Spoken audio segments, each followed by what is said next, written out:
Y hoy día toca repaso. Hoy día toca repaso y los repasos son realmente estresantes, ¿no?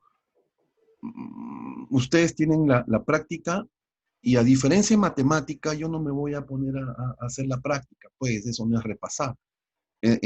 Vamos a hacer un repaso de los puntos más importantes de todo lo que hemos visto. O sea, vamos a repetir. No voy a explicar porque esto ya lo expliqué. Más bien vamos a reforzar el punto, ¿no? Son varios temas, así que empezamos. Empezamos este repaso. Luego usted agarra su práctica y ya la destroza, pues, ¿no? La rompe, investiga y ya va grabando conceptos, ¿ok? Primera parte, tenemos que hablar de la fisiología del corazón, tenemos que hablar del sistema respiratorio y sistema digestivo. Como ve, todo esto es bastante. Lo más importante, como siempre, para su examen, espero que se me esté viendo bien porque por ahí me han prestado una cámara, las anteriores me dieron 1000 problemas. A ver, empezamos. ¿Sí? ¿Estamos bien? ¿Estamos bien? Bien. El corazón es un músculo y como músculo está vivo. Sus células necesitan oxígeno. Y ese oxígeno tiene que llegarle a través de sangre oxigenada. Y si bien el corazón bombea sangre, él también necesita sangre. Entonces, parte de la sangre que él bombea para todo el cuerpo, tiene que llegarle a él también. También tiene que llegarle a él. Como que yo reparta dinero a toda la gente, pero de esa plata algo me tiene que llegar a mí. Es un ejemplo, ¿no? ¿Por dónde llega la sangre oxigenada al corazón? Por sus propias arterias. Y las arterias propias del corazón se llaman arterias coronarias. Las arterias coronarias. Las arterias coronarias son dos, derecha, izquierda, y nacen directamente de la arteria aorta. Esta es la arteria aorta que, como todos recuerdan,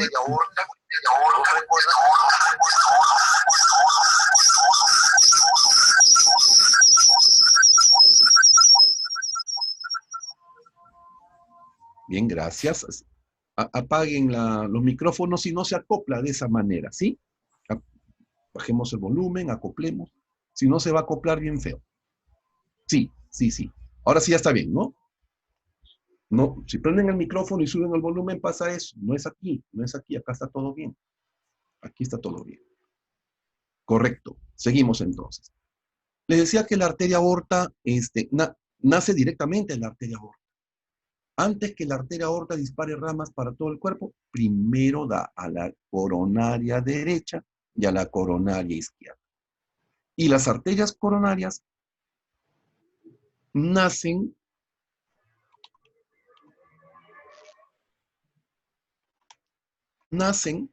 del interior de las válvulas sigmoideas de la arteria aorta. La arteria aorta tiene sus válvulas sigmoideas. Las válvulas sigmoideas son una especie de nidos, decíamos, como bolsillos de camisa, ¿no? Que evitan que la sangre que sale por la arteria aorta regrese. Las válvulas sigmoideas son 3 especies de bolsillos. Acá está la válvula bicúspide o mitral, ¿no? Estamos en el lado izquierdo. Bicúspide o mitral. Pero acá están las válvulas sigmoideas. Y en el fondo de ellas hay 2 huequitos, en el fondo de 2 de estas 3. ¿Cómo se llaman esos huequitos? Los senos de Valsalva. Senos de Valsalva. Las arterias coronarias nacen directamente de la arteria aorta a nivel de esos huequitos que están en el fondo de 2 de las 3 válvulas sigmoideas o semilunares. Esos huequitos se llaman los senos de Valsalva. Ahí los ven. Así, las arterias coronarias nacen derecha, izquierda y dan pues ramas tanto para las aurículas como para los ventrículos, ¿no? Muy bien, dándole sangre oxigenada al corazón. Así el músculo vive. Ahora, si usted ve esta foto, aquí nacen las arterias coronarias que llevan sangre oxigenada. Y las arterias se representan en rojo. Y lo azul serían las venas del corazón, las venas. Porque recuerde, a donde va una arteria, regresa una vena. A donde va una arteria llevando oxígeno, regresa una vena trayendo el CO2, el dióxido de carbono, la sangre venosa. Entonces, si acá va una arteria llevando oxígeno, ahora la sangre regresa por la vena, regresa. Ya es sangre venosa. Las arterias coronarias todas tienen nombre, sus ramitas, y las venas del corazón, las venas, todas se llaman venas cardíacas. Las venas cardíacas. Uy, gran cantidad de venas cardíacas. Pero todas las venas cardíacas se juntan para formar una sola vena. En este caso, las venas no dan ramas, las venas confluyen, ¿no? Se juntan y forman una sola gran vena que se llama la vena coronaria mayor. Aquí vienen las venas, y se juntan para formar esta que va por detrás, la vena coronaria mayor. Si queremos verla, le damos la vuelta al corazón, ahí viene, la vena coronaria mayor, que recibe todas las venas cardíacas, todas. ¿Y dónde desemboca la vena coronaria mayor, que es la vena del corazón? La vena coronaria mayor desemboca directamente en la aurícula derecha. A la aurícula derecha, ya todos están dibujando su corazoncito y dividiéndolo en 4. A la aurícula derecha llega la sangre venosa. Y la sangre venosa de todo el cuerpo, ¿eh? Y la sangre venosa de todo el cuerpo llega por la vena cava superior, acá está, clic, la vena cava inferior, clic, y la vena coronaria mayor, que es la vena del corazón. Y la vena coronaria mayor desemboca en la aurícula derecha, junto con la vena cava superior y la vena cava inferior. La vena coronaria mayor del corazón desemboca en este huequito, en la aurícula derecha. Y este huequito se llama seno coronario. Cuando les digan el seno coronario, es la desembocadura de la vena coronaria mayor, seno coronario. Y ahí hay una valvulita, mírenla, una valvulita que parece una bolsita, ¿no? Una bolsita, un bolsillito. Esa válvula se llama la válvula de Tevesio.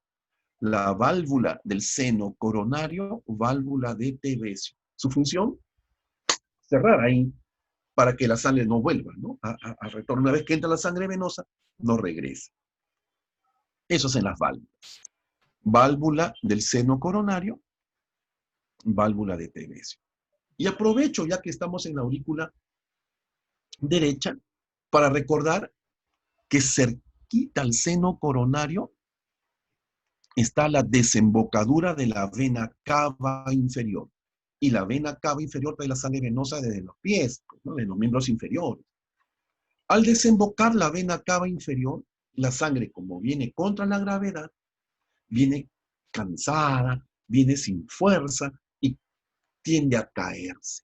Entonces, cuando la sangre entra por la vena cava inferior, tiende a caerse. Para que no se caiga, la desembocadura de la vena cava inferior tiene una válvula que se llama válvula de Eustaquio.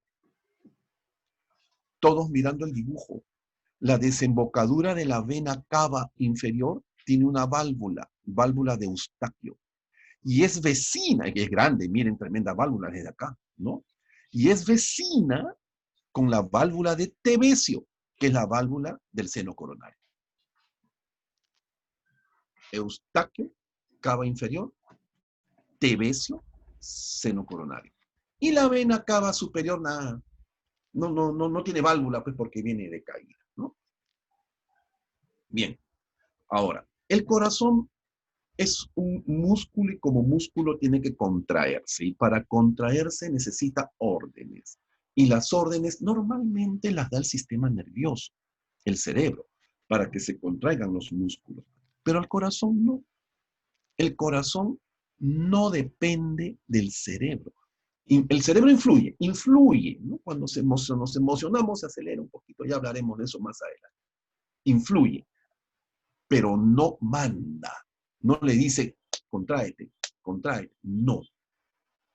El corazón tiene un sistema que genera sus propios impulsos y con esos propios impulsos él se contrae. Él no depende de que alguien más le dé las órdenes. Ese sistema de impulsos eléctricos, usted lo sabe porque la neurona lanza impulsos eléctricos, ese sistema de impulsos eléctricos se llama el sistema nodal. ¿Por qué nodal? Porque está comandado por una estructura de células que, habiendo sido células musculares, se especializaron en disparar impulsos. Cambiaron su función y se especializaron en disparar impulsos, que a la larga electrizan al corazón y determinan su contracción. ¿Cómo se llama ese pequeño estructura de celulitas que está en la aurícula derecha y que manda en el corazón? El nodo sinusal. El nodo sinusal. Nodo sinoauricular, dice San Marcos, sinoauricular. Y su nombre propio, Kate y Flack. De aquí el impulso eléctrico, como está en la aurícula derecha, tiene que llegar a la aurícula izquierda también. Y lo hace a través de una ramita que se llama el haz de Bachmann. Así, aurícula derecha y aurícula izquierda ya están electrizadas. Ahora el impulso tiene que bajar a los ventrículos. Y para bajar a los ventrículos pasa a un segundo nodo que se llama el nodo o nódulo aurículo ventricular. Aurículo ventricular, también llamado de Aschov-Tawara. Villarreal lo preguntó con ese nombre, no se asusta. El nodo de Aschov-Tawara. ¿Cómo llega el impulso desde el nodo sinusal hasta el nodo auriculoventricular? 3 vías, 3 ramas, las fibras internodales. 1, 2, 3. El nodo auriculoventricular recibe el impulso, voltea y lo lanza a los ventrículos. ¿Por dónde? Por esta rama, el haz de His, que rapidito se abren 2 ramas, rama izquierda y rama derecha. Rama izquierda, rama derecha. ¿Por qué? Porque va a ir a 2 ventrículos, pues no. Y cuando llegan al fondo, la punta del corazón, voltean y se meten entre el músculo del corazón de abajo hacia arriba. Igual acá, como si pelaran el alambre, y fibritas se meten entre el músculo, formando las fibras de Purkinje. Fibras de Purkinje. Así, todo lo verde que ve es el sistema eléctrico del corazón y todo esto se llama sistema nodal y el que manda acá es el nodo sinusal. Si sacamos todos los músculos y dejamos solamente una partecita de la aurícula aurícula izquierda. Hemos sacado, miren, el músculo de todo lo demás, bajo las válvulas. Ahí está en violetita y acá en blanco el sistema nodal, comandado por el nodo sinusal. Cada vez que el nodo sinusal dispara, el corazón se electriza y se contrae. Primero las aurículas. Por eso hay ramitas que van a la aurícula derecha y la gran rama de Bachmann que va a la aurícula izquierda. Luego el impulso pasa al segundo nodo, que acá está escondido, miren, el fondo de la aurícula derecha. Para que el impulso llegue hasta el segundo nodo, las fibras internodales, 1, 2, 3, llevan ese impulso al segundo nodo, el aurículo ventricular. El aurículo ventricular lo recibe, voltea y lo lanza a los ventrículos a través del haz de His. El haz de His se abre en 2 ramas, derecha e izquierda, y luego estas terminan de forma ascendente, ¿no?, metiéndose entre el músculo de los ventrículos, tanto derecho e izquierdo, formando las fibras de Purkinje. Jóvenes del sistema eléctrico o sistema nodal. No olvidar a las de Bachmann. A las de Bachmann, que es la ramita que lleva de la aurícula derecha a la aurícula izquierda, ¿no? Así el corazón se electriza. ¿Correcto? Muy bien. Hasta acá vamos recordando. Entonces, pone San Marcos en un examen, y no hace mucho, ¿ah? No crean que esto ha sido hace décadas. San Marcos pone en un examen. El corazón es un órgano miogénico. Mio significa músculo. Génico, génesis. Miogénico. Génesis, músculo, no. Quiere decir que es un músculo que origina, genera su propia actividad eléctrica, tal como está en la lámina. Y eso lo hace el nodo sinusal. De aquí pasa al aurículo ventricular, haz de His, y llega hasta la fibra de Purkinje y se contrae el corazón. Todo empieza, nodo sinusal. Él manda. Por eso, muy bien, al nodo sinusal, aurícula derecha, nodo sinusal, se le llama el marcapasos cardíaco. Micrófono, por favor. No olvide apagar su micrófono, por favor. El nodo sinusal. ¿Qué decía? El marcapasos cardíaco. Él marca pasos, porque él marca los pasos, pone los ritmos. Marca pasos, nodo sinusal. ¿Y el ciclo cardíaco? El ciclo cardíaco depende de todo lo que hemos visto, depende del nodo, del sistema nodal, porque el ciclo cardíaco es el latido del corazón, es el latido, ¿no? Es todo lo que hace un corazón cada vez que late. Y ahí, como les encanta poner en las preguntas, hay 4 fenómenos. 1, fenómenos eléctricos. Los fenómenos eléctricos se refieren a lo que acabamos de ver, ¿no? Sinusal, dispara, viaja por las fibras, eso es eléctrico. 2, fenómenos mecánicos, porque hay contracción y relajación. Hay contracción y relajación. Eso es mecánico. Fenómenos hemodinámicos, ¿por qué? Porque cuando el corazón se contrae, aumenta la presión de la sangre y la sangre sale disparada, pues. Eso es hemodinámica. Y finalmente fenómenos sonoros, porque usted recuerda muy bien que el corazón suena. ¿Qué suena? Las válvulas cuando se cierran, ¿no? Como cerrar la puerta, suena. Fenómenos eléctricos, mecánicos, hemodinámicos y sonoros, eso es el ciclo cardíaco. Para el peruano es un latido del corazón. Y el ciclo cardíaco normal dura 9 décimas de segundo, menos de un segundo. Un ciclo cardíaco, un latido del corazón, no demora un segundo, jóvenes. Menos, ¿no? 9 décimas de segundo. Y esas 9 décimas de segundo se divide en 4 tiempos. 4. Primero, fase de llenado. Segundo, el corazón se llena de sangre. Segundo, contracción isovolumétrica. Ya se contrae. Entra en sístole, se contrae, pero todavía no sale la sangre. Eyección. Se contrae con más fuerza, ya sale la sangre. Y después de lanzar la sangre, se relaja. Relajación isovolumétrica. Recuerden en su examen que estas 4 fases es como un atleta que va a correr, ¿no? ¿Dónde empezamos? Acá, llenado. El atleta está tomando su agüita, ¿sí? Tomando su agüita, se está llenando. Ahora se prepara para la carrera, a sus marcas. ¿Listos? ¿Listos? Eso es contracción isovolumétrica. Ya está en contracción todos sus músculos, pero todavía no arranca. Todavía no sale la sangre. A sus marcas, listos, contracción isovolumétrica. Ya, corre, eyección. Eyección. Sale la sangre, ya está corriendo. Llegó a la meta, ya, relájate, relájate, compadre, relájate. Relajación isovolumétrica, me relajo. Toma tu agüita, ya, otra vez. A tu marcas, listos, contracción isovolumétrica, corre, eyección. Llegaste a la meta, relájate. Toma tu agüita. A sus marcas, listos, corre, relájate. Toma tu agüita. En ese orden. Eso es el ciclo cardíaco. ¿Cuánto demora todo esto? 9 décimas de segundo. Wow. A ver, ¿dónde estábamos? ¿Dónde empezamos? Acá.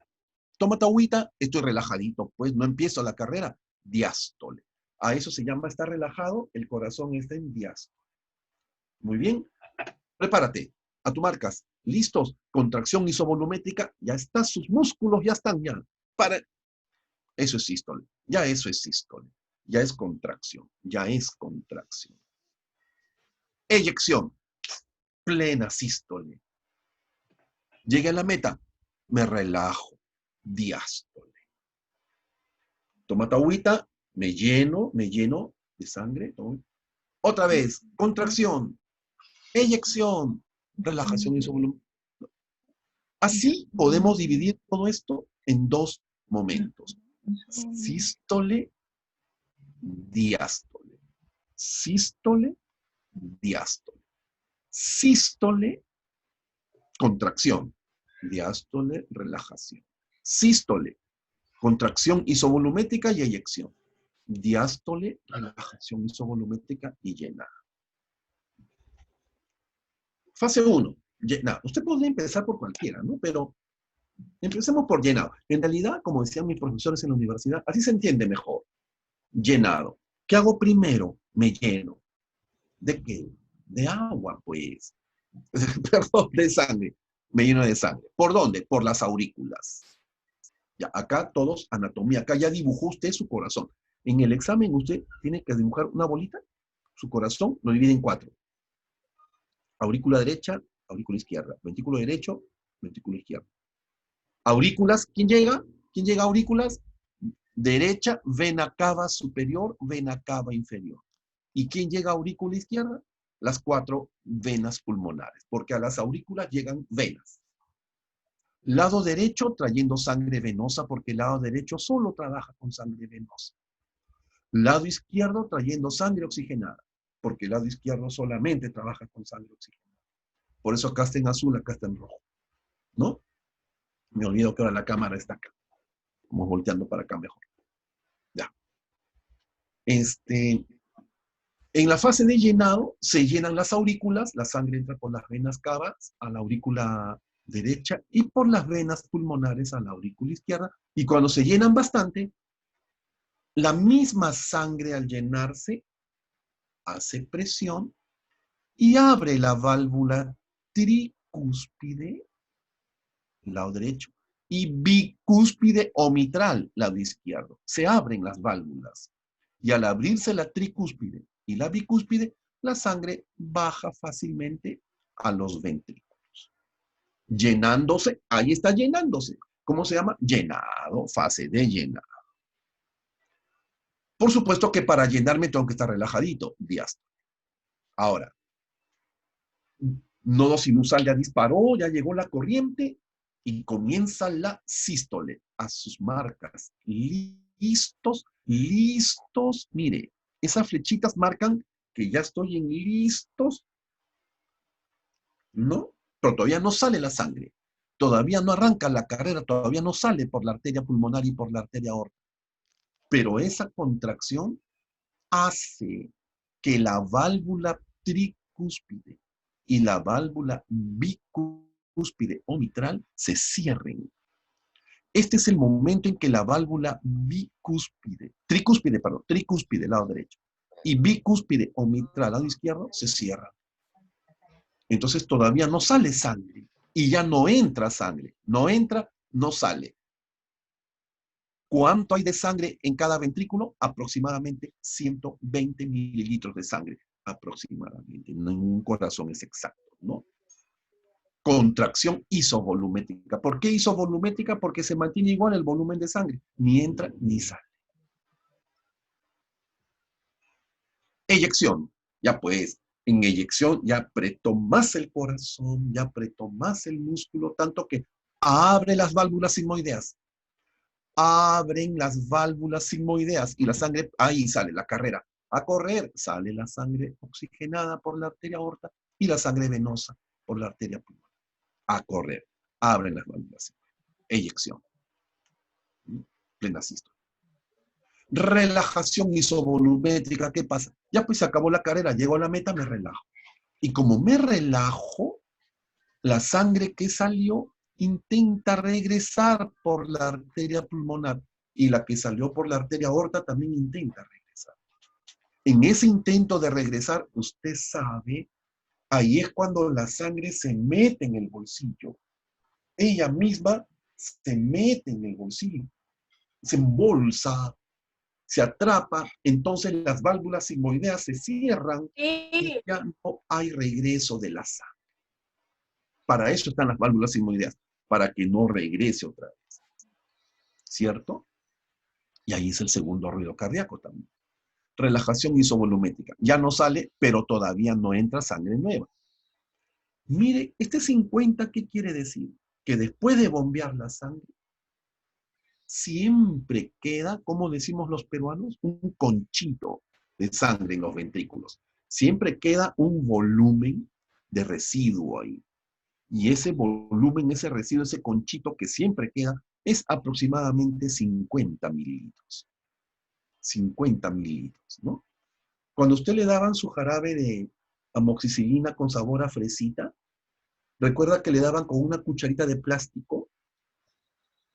Esa cucharita de plástico se llena con 5 mililitros. 5. Bien llena la cucharita, 5. Imagínese 10 de esas cucharitas. 10. Eso es 50 mililitros, ¿no? Más o menos, para que tengan una idea, no es poco. Siempre queda. Y ya salió, pues salió. ¿Cuánto salió? Más o menos 70. Y empezamos otra vez, y empezamos otra vez. Llenado, contracción isovolumétrica, se cierra la válvula tricúspide y bicúspide, y suenan. Eyección, sale la sangre, relajación isovolumétrica, se cierran las válvulas sigmoideas, y suena, suena, suena. Los ruidos cardíacos. Los ruidos cardíacos se dan cuando las válvulas se cierran, no cuando se abren. Y los ruidos son, por favor, deje ahorita un poco la teoría. Y para el examen usted va a decir que los ruidos cardíacos son 2. Primer ruido y segundo ruido. Sí, que hay un tercer ruido. Sí, ya sé, hay un cuarto ruido. Hasta por ahí me inventaron quinto, sexto, sexto. Primero y segundo. Así van a preguntarle, primer ruido y segundo. El primer ruido cardíaco, ¿qué escuchamos? El cierre de la válvula tricúspide y bicúspide. El cierre de la válvula tricúspide y bicúspide al mismo tiempo. Al mismo tiempo. ¿Ok? Cuando se cierran, suena. Y ese es el primer ruido cardíaco. ¿Y en qué momento se cierran? En la contracción isovolúmica. A sus marcas, ¿listos? ¿Listos? ¡Ay! Clic, clic. Ahí se cierran los dos. Ahí es cuando clic, cierran. Primer ruido, primer golpe, primer ruido cardíaco, contracción isovolumétrica, cierre de la válvula tricúspide y bicúspide. Las aurículo-ventriculares, ¿no? Válvulas aurículo-ventriculares, primer ruido. El segundo ruido cardíaco es cuando ya la sangre sale y quiere regresar. Y cuando quiere regresar, cierra las válvulas sigmoideas. Y las válvulas sigmoideas, cuando se llenan los bolsillos, y aplauden como si aplaudieran. Y eso suena. Oiga, eso suena, muchachos. ¿Con qué fuerza lo hará? Que eso suena. Lo hemos escuchado en la clase, ¿no? Lo hemos escuchado. Y ese segundo ruido es cuando se cierran las válvulas sigmoideas o semilunares, el mismo nombre, de la arteria pulmonar y de la arteria aorta al mismo tiempo. ¿Cuándo es eso? Relajación isovolumétrica. Cuando llego a la meta, ya, relájate, relájate. ¡Blum! Segundo ruido. Relajación isovolumétrica. Segundo ruido cardíaco, relajación isovolumétrica, cierre de válvulas sigmoideas. Primer ruido cardíaco, contracción isovolumétrica, cierre de la tricúspide y bicúspide, las válvulas aurículo-ventriculares, tricúspide derecha, bicúspide o mitral, la izquierda. Segundo ruido cardíaco, cierre de las válvulas sigmoideas, aórtica y pulmonar. Sigmoideas llamadas también cilíndricas. Relajación isovolumétrica. No se olviden de que el primer ruido es contracción isovolumétrica. El segundo ruido es relajación isovolumétrica. Como el primer golpe es más fuerte que el segundo, el primer ruido cardíaco, contracción. El segundo ruido cardíaco, relajación. Y los dos se dan en las fases que se apellidan isovolumétricas. Primer ruido, contracción isovolumétrica, tricúspide, bicúspide. Segundo ruido, relajación isovolumétrica. Sigmoideas o semilunares. No olvidar, prohibido olvidar. Sistema respiratorio. El sistema respiratorio se divide en órganos superiores e inferiores, ¿no? Vías respiratorias superiores son la nariz, faringe y laringe, perdón. Nariz, faringe y laringe. Hasta laringe, hasta la manzana. Y las vías aéreas inferiores, la tráquea, los bronquios y los pulmones. Superiores, vías aéreas altas y bajas también dice. La nariz es el primer órgano, recuerda, tiene una punta llamada pirámide nasal. Todo es cartílago acá, cartílago, excepto la raíz, ¿no? Este huesito es el hueso nasal. Esto sí es acá. Acá, esto sí es hueso, no el hueso nasal. Todo esto es cartílago, todo esto es cartílago. Este sí es la raíz, el hueso, ¿no? Hueso nasal. Bien. La entrada de la nariz y la punta se llama pirámide, la pirámide nasal. La entrada, el huequito de entrada, le llamamos narinas.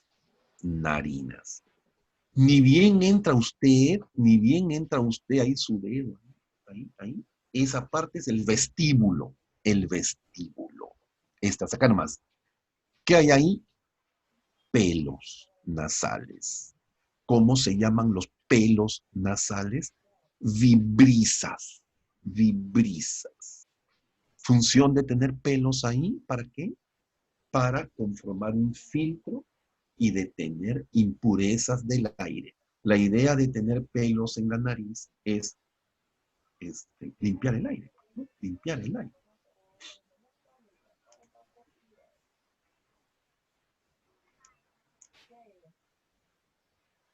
Hagamos una prueba. Es limpiar el aire, ¿no? ¿Ahí me ven? ¿Me ven? Sí. Ya. Espérense que se me ha movido acá. Mejor acá.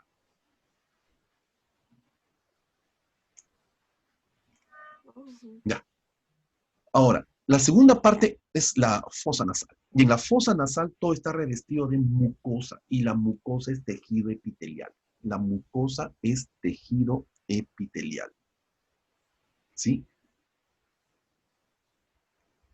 Se llama mucosa porque tiene glándulas productoras de moco. Toda mucosa produce moco. Y la idea de tener moco en la fosa nasal es humedecer el aire y a la vez permitir que las partículas más pequeñas de impureza se peguen en el moco.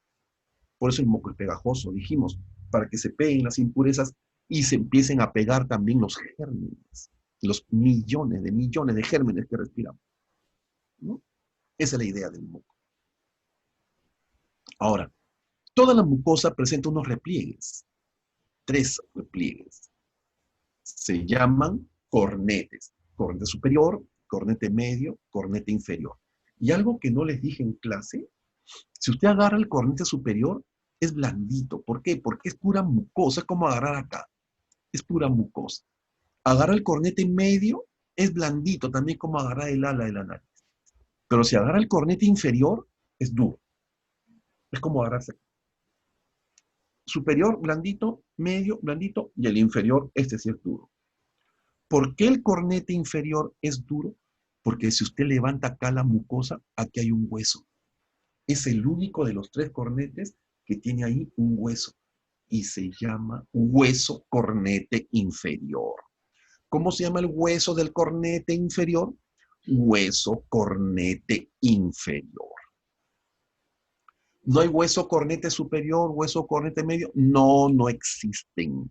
Por eso los cornetes son blanditos. Pero el cornete inferior sí tiene hueso y se llama hueso. Se llama igual, hueso cornete inferior, ¿no?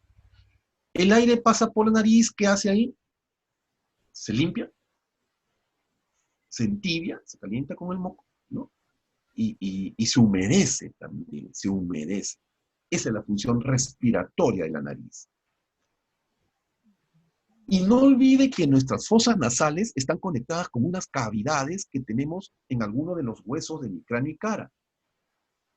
¿Qué huesos son huecos y estas partes huecas están conectadas con mi fosa nasal? Primero, el hueso frontal.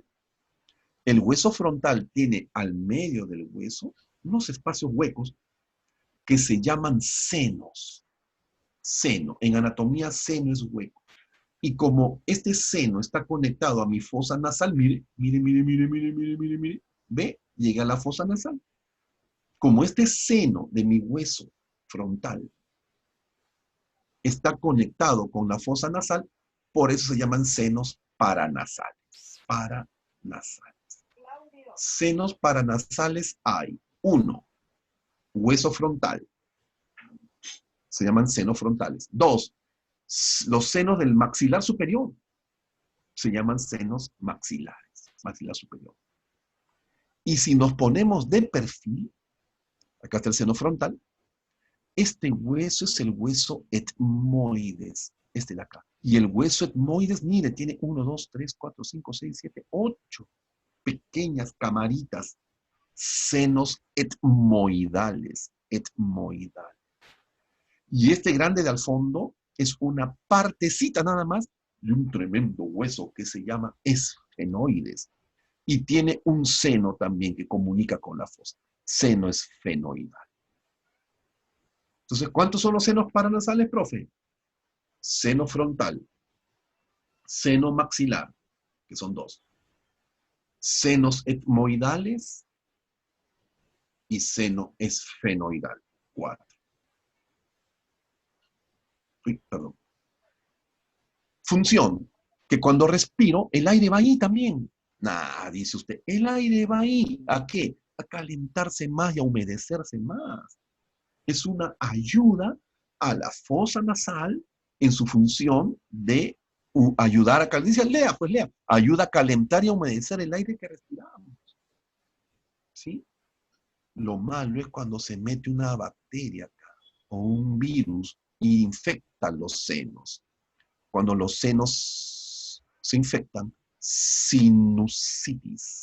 Ahí viene la palabra sinusitis. Infección de los sinus, senos paranasales, ¿no? Acá se ven preciosos para no olvidarlo nunca. 1, seno frontal. 2, seno maxilar. Miren, y acá se ve la silueta del otro lado, acá al derecho, acá al izquierdo. Qué bello, bro. 2. 3, los senos etmoidales. Y el seno esfenoidal. Todos se comunican con la fosa nasal. Por eso se llaman los senos paranasales. No olvidar, por favor. No olvidar. La faringe es el órgano común al sistema respiratorio y al sistema digestivo. Vamos a pasarlo rapidito. Ya sabemos que por la fa con F, faringe, pasa el aire hacia la laringe, pero también pasa la comida hacia el esófago. Por eso, pregunta San Marcos repetidamente, repetido, repetido. La faringe es el órgano común al sistema respiratorio y al sistema digestivo. Trabaja para los dos sistemas, para los dos. Y eso lo podemos recordar acá. ¿Recuerda esta lámina? La vimos en respiratorio, la recordamos después en digestivo, así que la vamos a recordar muy rapidito. Arriba, fosa nasal, aquí la boca, la tremenda lengua. ¿Qué es todo esto? Faringe. Faringe. Correcto. Si esta es la boca, este es el paladar, esta es la úvula, este es el maxilar superior. Y si esta es la laringe, esta es la Glotis. Epiglotis, correcto. Epiglotis. El maxilar superior, la lengua cortada, la mandíbula la han cortado ahí. Recuerden que la tonsila, llamada también adenoides, es una de las tantas amígdalas. Esto está pendiente de conversar, ¿no? Esto es parte del sistema linfoide, de las defensas, fabricar anticuerpos, eso hay, la tonsila.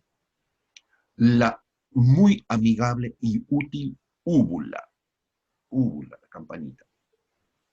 La epiglotis, que es la tapita que abre y cierra aquí a la laringe, ¿no? Un huesito acá, el hueso hioides, solo lo menciono, es un hueso que flota. No se conecta con ningún otro hueso, está ahí. Y en él se sujetan, ¿quién? Los músculos de la lengua, ¿no? Gran parte de estos músculos se agarran de ese huesito. Y por abajo también músculos que van a la laringe. Increíble. Un hueso hioides, hueso, déjenlo.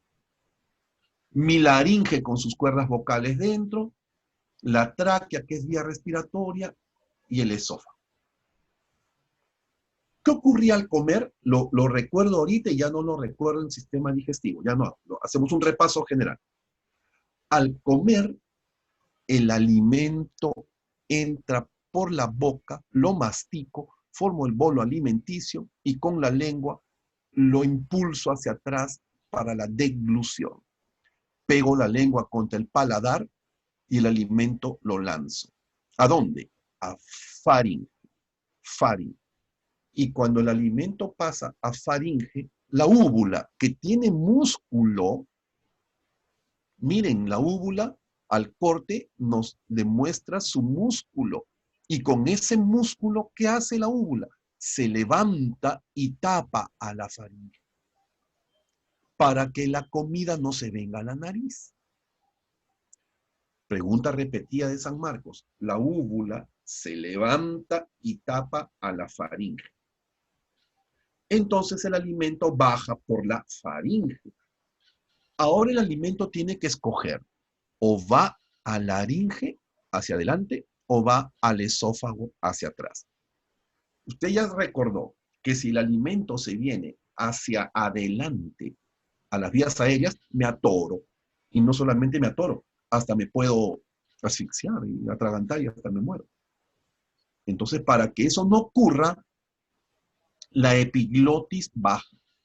La epiglotis baja, tapa a la laringe, de tal manera que el aire se va al esófago.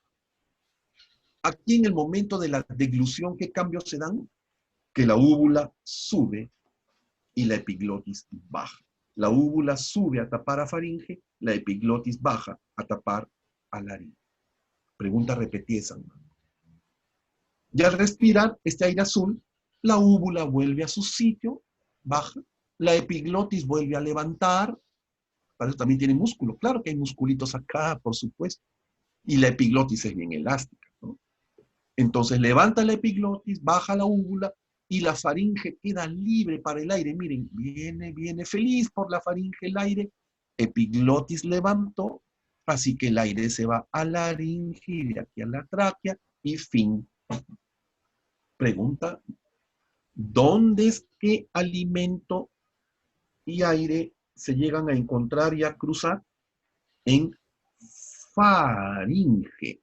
Por eso la faringe es el órgano común a respiratorio y digestivo. Luego cada uno sigue su camino. Cada uno sigue su camino. No olvidar esto. 2 veces ya ha sido pregunta en San Marcos.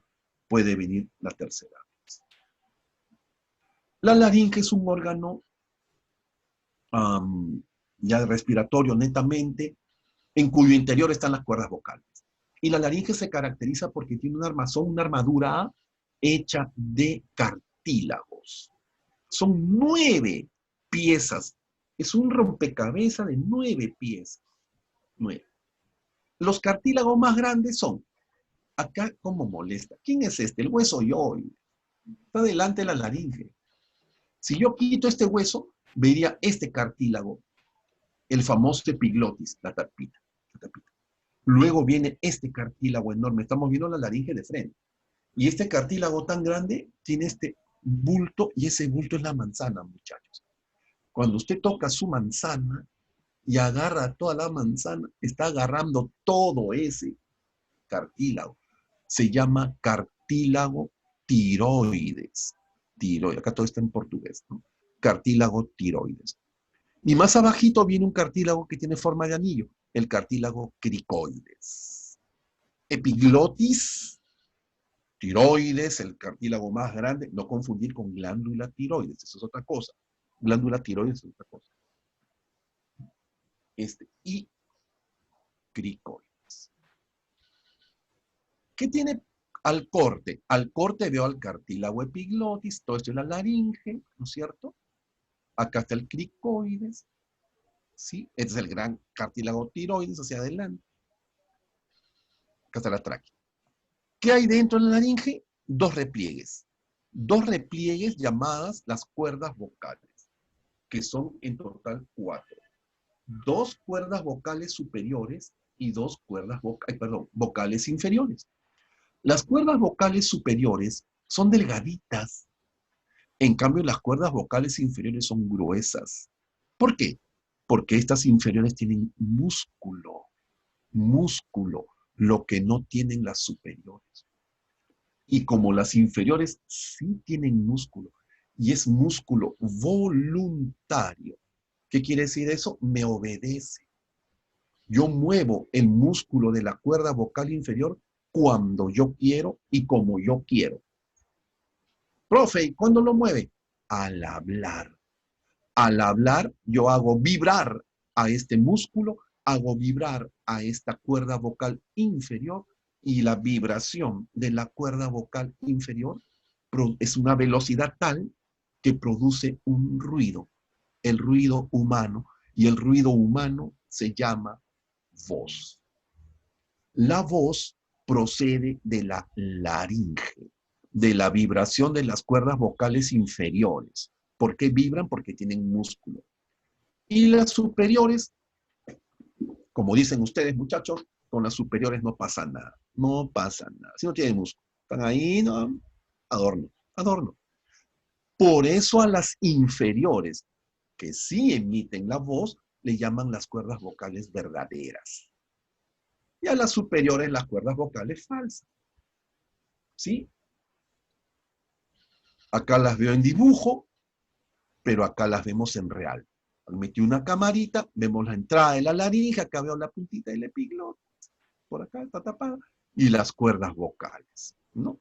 No son pues unas cuerdas como de guitarra o de violín, son unas fibras musculares en realidad, gruesas, carnosas, las cuerdas vocales inferiores. Las superiores ni se ven las cuerdas vocales inferiores, ¿no? Las que van a vibrar, y de ellas depende la emisión de la voz. Este es el espacio aéreo, ¿no? El espacio aéreo.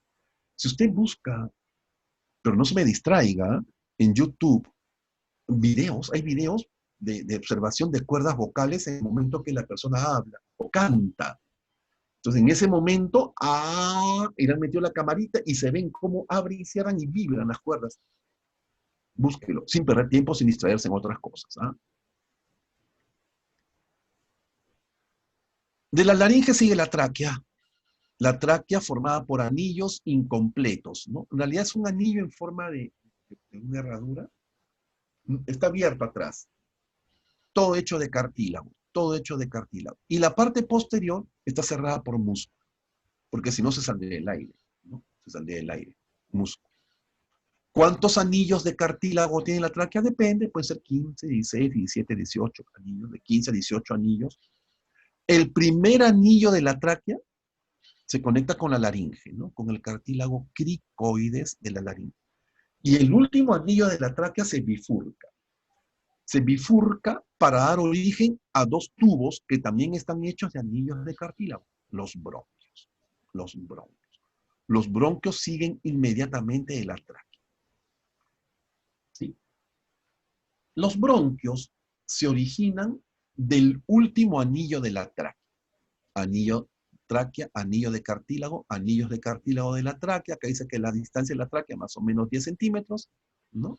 10 centímetros. Es una reglita escolar, 10 centímetros, pequeñita.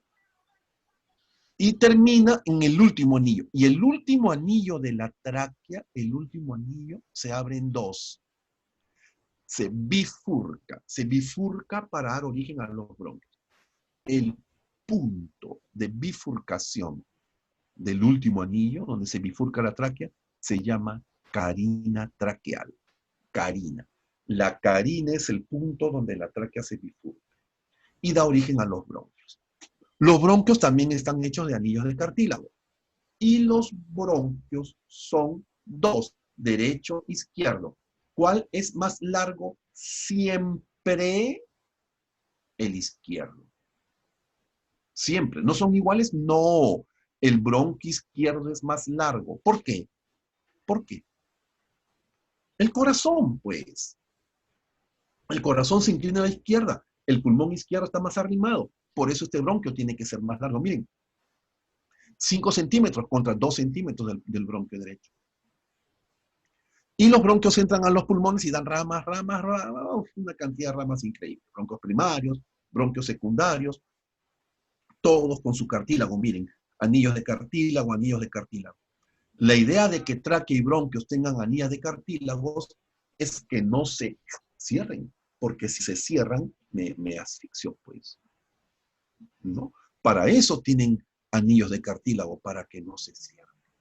Y así los bronquios terminan penetrando en los pulmones. Muchachos, ¿cómo vuela el tiempo? Los pulmones no son músculos. No. Los pulmones no se mueven. Acabamos de recordar que el corazón sí es músculo. El corazón sí se contrae, sí se mueve. El corazón sí. Los pulmones no, porque no son músculos. Profe, pero ahí se están moviendo. No, lo que se mueve es este músculo, el músculo diafragma.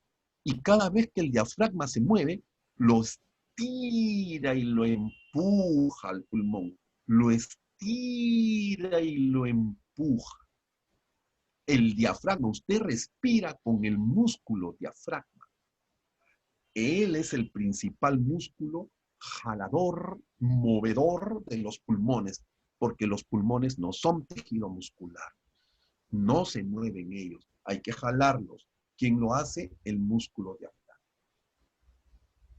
Pulmón derecho, pulmón izquierdo. ¿Quién es más amplio? El derecho. El izquierdo es más angosto, aunque en el dibujo no se ve mucho, pero el izquierdo es más angosto. ¿Por culpa de quién? Del corazón. El corazón, ¿no? Recuerde que, correcto, recuerde que el corazón se orienta hacia la izquierda, eso hace que el pulmón izquierdo se deforme y resulta siendo más angosto que el derecho. Los pulmones tienen unos cortes, acá se confunden. En el examen, cuando pregunten corazón, usted va a dibujar su corazoncito y lo divide en 4. Y cuando le pregunten de pulmón, va a dibujar sus 2 pulmones, sus 2 triángulos ahí, derecho e izquierdo. Y lo primero que va a hacer cuando dibuje sus pulmones, al pulmón derecho le pone 2 cortes llamados cisuras. 2. El pulmón derecho tiene 2 cisuras. 1 y 2. Y esas 2 cisuras me lo divide en 3 porciones llamadas lóbulos. Lóbulo superior, lóbulo medio, lóbulo inferior. Como el pulmón izquierdo es más angosto, tiene una sola cisura. Una. Y me lo divide solamente en 2 lóbulos, superior e inferior. Aquí no hay lóbulo medio. Pulmón derecho, 2 cisuras, 3 lóbulos. Pulmón izquierdo, una sola cisura, 2 lóbulos. Por favor, no se vaya a confundir. ¿Sí?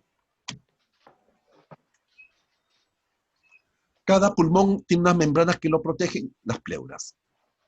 Las pleuras es la membrana protectora del pulmón y son 2.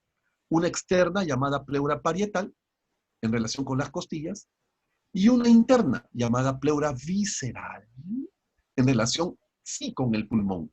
La interna, la visceral, está pegada al pulmón. La externa, la parietal, se relaciona con las costillas. Y entre interna y externa, acá está el puntero. Entre ambas pleuras hay un espacio. Y para que ambas pleuras no rocen, Ahí hay un poquito de agua, poquito de agüita, líquido pleural. Con ese líquido pleural, pleura y pleura, deslizan sin rozar. Deslizan sin rozar, por eso ni suena ni se siente el pulmón cuando se mueve. ¿No? Y así finalmente el aire llega hasta la última ramita de los bronquios y la ramificación de los bronquios, miles de ramas, miles. Y así llegamos finalmente hasta el último bronquio que se llama bronquiolo, ya eso es microscópico, y los bronquiolos terminan en unas bolsitas microscópicas llamadas los alveolos pulmonares. En los alveolos pulmonares, ahí por fuera, todo esto es tejido epitelial, hasta aquí llega el aire. Y por fuera se forma una red de arteritas y venas capilares. Ahí se va a dar el intercambio gaseoso. Los alveolos pulmonares, ¿no es cierto? Ahí llega el aire y ahí se da el intercambio gaseoso con esa red de capilares que tiene por fuera. Los alveolos, pues, son diminutos, microscópicos, muy frágiles, y por fuera, vasos sanguíneos, ¿sí? Tan microscópico es esto y tan íntimo su contacto que ahí se va a dar el intercambio gaseoso. Vamos a ver, vamos a recorrerlo ahorita, ¿no? Es una idea tridimensional de cómo son estos saquitos alveolares que tenemos, pues, cantidad enorme. Cada vez que el diafragma desciende, me estira a mi pulmón, el aire entra y tiene que llegar hasta los alveolos. ¿Quién está alrededor de los alveolos? Capilares sanguíneos formando una especie de canastilla, cada alveolo, ¿no? Como una canastilla. Y en esa canastilla, miren, acá está el alveolo cortado y acá están los capilares. Entonces, agarre usted este pedacito, agrándelo. ¿Qué es esto? El alveolo. ¿Qué es esto? El capilar. Esta blanquita es la pared del alveolo y esta rosadita es la pared del capilar. Miren cómo se tocan alveolo con capilar, alveolo con capilar. Y esto es tan microscópico que cuando viene el glóbulo rojo por la sangre, ahí es cuando el glóbulo rojo que viene trayendo al CO2, al desecho CO2, primero lo bota. Lo bota. Recuerde que el CO2 es un gas, así que lo bota nomás. Baja, baja, baja. Y baja el CO2 y lo expulsamos. Y sube el oxígeno, que también es un gas. Profe, intercambio gaseoso. Intercambio gaseoso. Boto al CO2 y recojo el oxígeno de mi aire que he respirado y lo meto en el glóbulo rojo. Misión cumplida de la respiración. Oxigenar a la sangre. Oxigenar a los glóbulos rojos. ¿Cómo se llama este intercambio de gases entre la sangre y el aire respirado, entre la sangre y los alveolos del pulmón? Se llama hematosis. Hematosis es el intercambio gaseoso entre sangre y alveolo. Intercambio de sangre, boto el CO2, sube oxígeno entre sangre y el alveolo.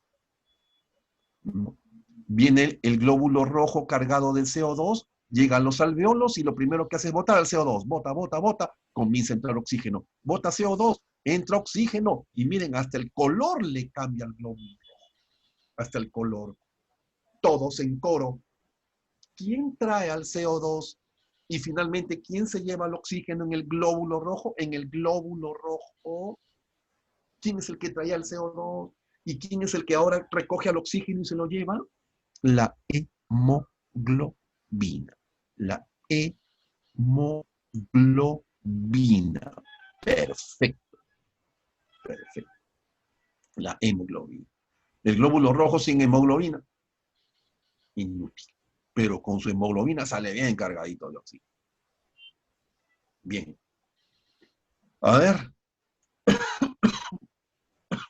Y el músculo diafragma es el principal músculo de la respiración. Sin él, el pulmón, el principal músculo de la respiración, ¿no?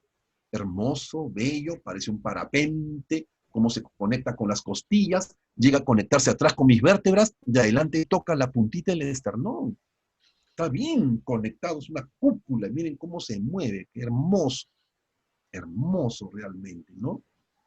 Y el músculo diafragma, al descender, es cuando jala los pulmones, ¿no?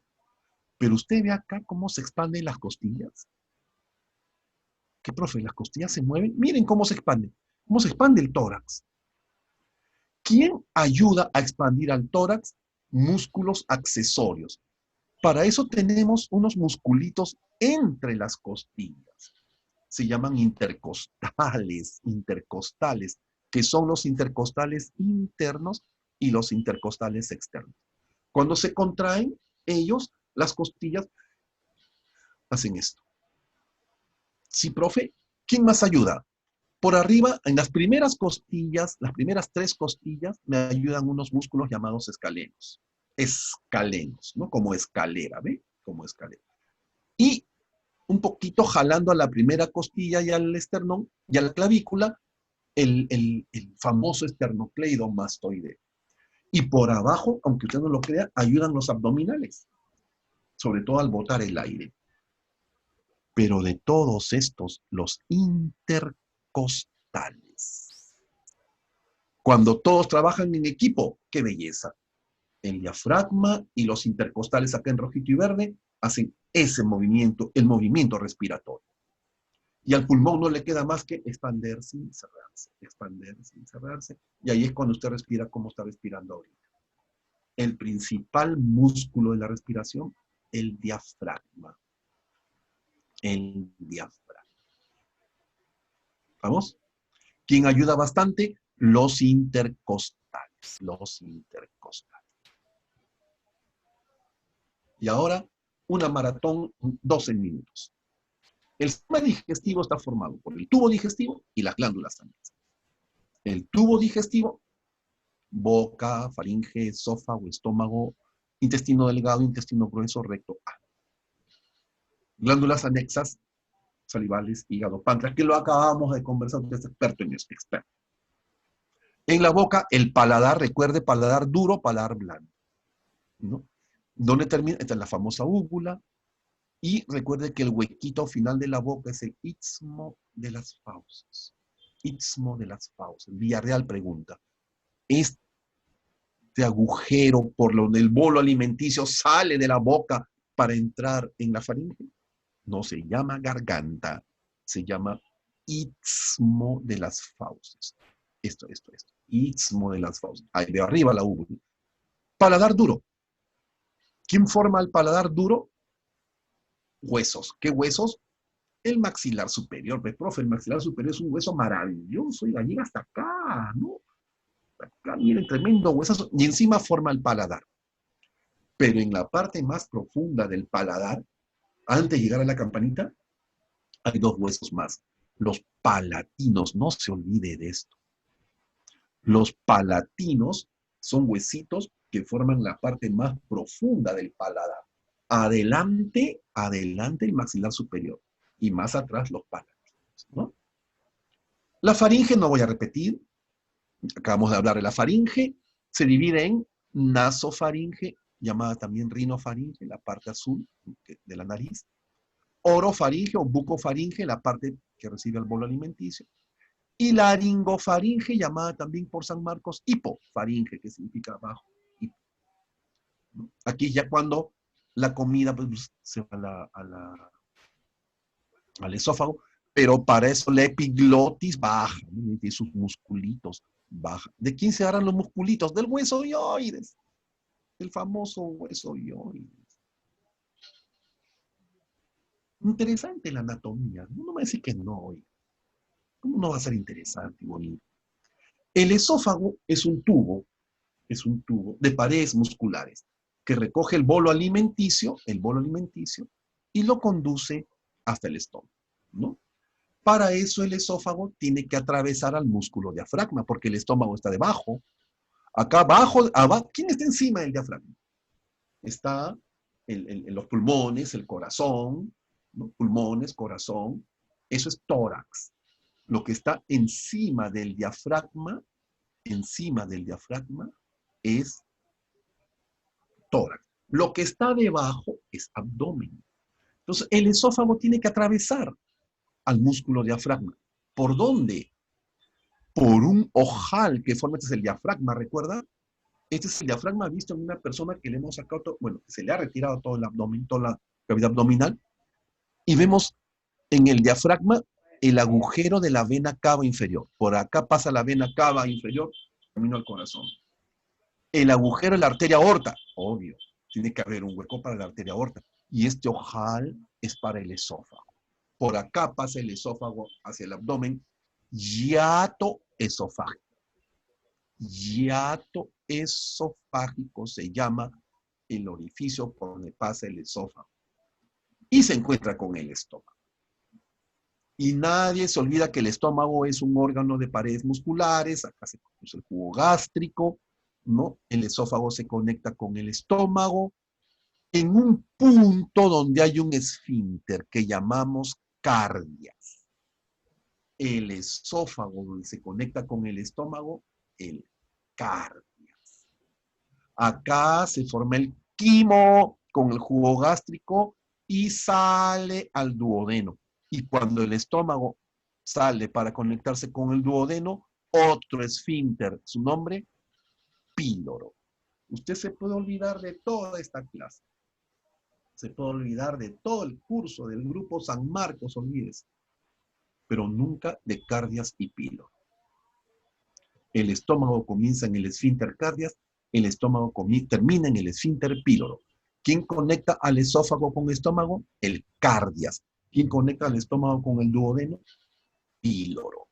Cardias y píloro, esfínteres. El intestino delgado es tan largo que hay que dividirlo en tres partes: duodeno, yeyuno, ilio. El duodeno, con sus 30 centímetros, comienza en el píloro, esto sería el estómago, píloro, y lo doblamos de tal manera que se forman 4 porciones. Vamos, 4 porciones. Primera porción, segunda porción, tercera porción, cuarta porción. Pregunta San Marcos, ¿quién está en la primera porción? Unas glandulitas microscópicas que se llaman glándulas de Brunner. Y las glándulas de Brunner, acá que producen moco, harto moco. ¿Moco para qué? Para resistir la entrada del quimo. Cuando el alimento pasa por acá, entra mezclado con todo el ácido del estómago y eso quema. Para protegerse, la primera porción del duodeno, tenemos las glándulas de Brunner, fabricantes de moco protector. Primera porción, segunda, tercera, cuarta. Termina la cuarta porción, se forma este pliegue, se forma esta rodilla llamada ángulo de Treitz. Ahí termina el duodeno, comienza el yeyuno. De todo esto, lo más importante es la segunda porción, porque ahí está la ampolla de Vater. ¿Quién llegaba hasta ahí? El conducto colédoco trayendo la bilis y el conducto pancreático de Wirsung trayendo el jugo pancreático. ¿Cómo se juntaban? Y los dos juntitos desembocan, ¿dónde? En la segunda porción del duodeno. Segunda porción del duodeno, ampolla de Vater. Ángulo de Treitz, y viene pues lo que peruano llama tripas, ¿no? El yeyuno y el ilio. En el yeyuno termina la digestión, comienza la absorción. En el ilion, que es la parte más baja, dicen que yeyuno es las 2/5 partes altas, el ilion las 3/5 partes bajas. Ahí termina la digestión, termina la absorción, y lo que llega al final del ilion ya es residuo. Y el residuo lo entrego al intestino grueso para que formen las heces. Cuando comienza el intestino grueso en su primera porción, el colon ascendente, se forma una especie de bolsa acá, ¿no? Miren, acá se ve bonito. Comienza el intestino grueso, pero se forma como una bolsa acá. Esa especie de bolsa se llama el ciego. El ciego. Y en el ciego hay un huequito y ahí cuelga un pedacito de intestino que a todas luces para la digestión es inútil. No ayuda en nada. Nada. Su nombre, el apéndice. Acá también se ve como un gusanito. El apéndice del ciego. Apéndice secal, ¿no? Ajá. Y donde el ilion se conecta con el colon hay una válvula.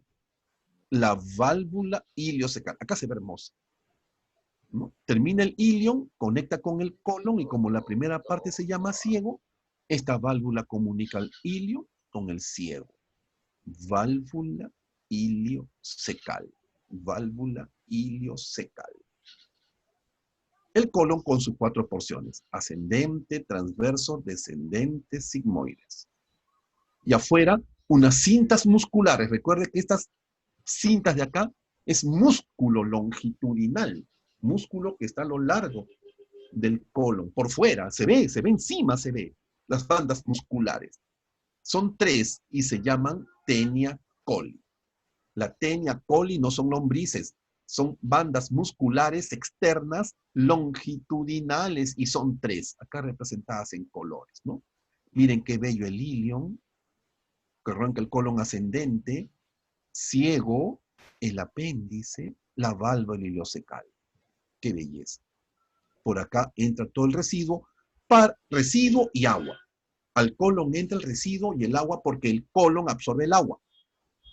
El yeyuno ilion absorbe los nutrientes, el colon absorbe el agua. Y así llegamos, finalmente en el colon se forman las heces, resbalan por el colon sigmoides, llega al recto, y del recto, con sus válvulas rectales, superior, medio, inferior, o válvulas de Houston, ya el esfínter anal y la defecación, ¿no? Glándula parótida, conducto de Stennon. Glándula submaxilar, conducto de Wharton. Y glándula sublingual, un montón de conductitos, los conductos de Rivinus. No olvidar, parótida, conducto de Stennon. Submaxilar, conducto de Wharton. Y la sublingual, sus conductitos de Rivinus. Lo más importante de la saliva, la tialina, o alfa-amilasa salival, con la que comienza la digestión de los almidones, de los carbohidratos tipo almidón en la boca, la alfa-amilasa salival. En el estómago, las glándulas gástricas, en toda la mucosa del estómago, las glándulas gástricas con 2 células importantísimas, la parietal y la célula principal. La célula parietal, llamada también oxíntica, tiene 2 funciones. Fabricar ácido clorhídrico, la parietal, la oxíntica, y fabricar el factor intrínseco de Castell. El factor intrínseco de Castell es el que ayuda a la absorción de la vitamina B12. Y solamente B12, cianocobalamina, nada más.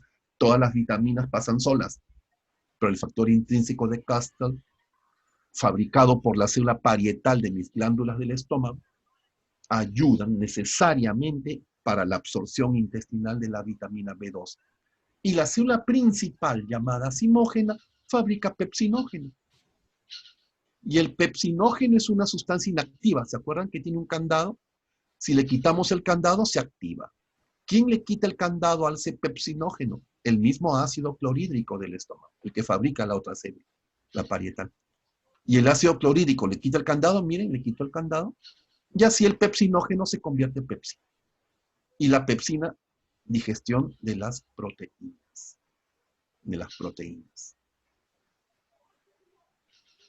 El bolo alimenticio en el estómago, por acción de todo esto que constituye el jugo gástrico, se transforma en quimo. Y el quimo, lo último que falta trabajar son las grasas. Y a las grasas primero hay que disolverlas, emulsificarlas.